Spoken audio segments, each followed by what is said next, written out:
Naam, habari za wakati huu mwana Baharia TV. Karibu tuendelee kuzitazama zile taarifa ambazo tuko nazo. Moja ya taarifa ambayo tuko nayo hapa, Urusi imesema Ukraine imefyatua zaidi ya drone 100 dhidi ya mji wake mkuu Moscow mwishoni mwa juma. Kulingana na meya wa jiji la Moscow, katika siku mbili zilizopita, Urusi imedungua takribani drone 250 zilizokuwa zikikaribia Moscow. Shirika la habari linalomilikiwa na serikali ya Urusi imeripoti hayo yakijiri, mawaziri wa mambo ya nje wa Umoja wa Ulaya wanatarajia kujadili vita nchini Ukraini na Mashariki ya Kati leo Jumatatu, pamoja na athari zinazotokana na mapigano hayo. Waziri wa mambo ya nje wa Ukraini Andriy Sybiha anatarajiwa kuungana na wenzake wa Umoja wa Ulaya kupitia mtandao wa video kwa ajili ya kutoa maelezo kuhusu mahitaji ya dharura ya nchi yake katika kujilinda dhidi ya Urusi.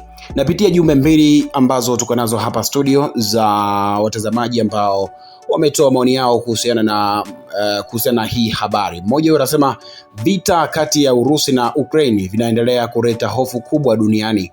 Mashambulizi ya drone yanaonyesha jinsi teknolojia ya kivita inavyobadilika na kuhatarisha maisha ya raia. Ni muhimu juhudi za kidiplomasia ziongezwe ili kupata suluhisho la amani. Mwingine anasema kitendo cha kurushiana drone na silaha kinaongeza tu mvutano na madhara kwa pande zote.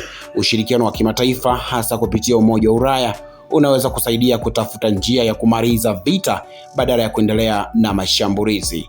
Je, maoni yako ni yapi kuhusiana na taarifa hii, mtazamaji wa Baharia TV? Kwa wewe ambaye unatusikiliza hivi sasa, nitakuja kupitia maoni yako hapo baadaye.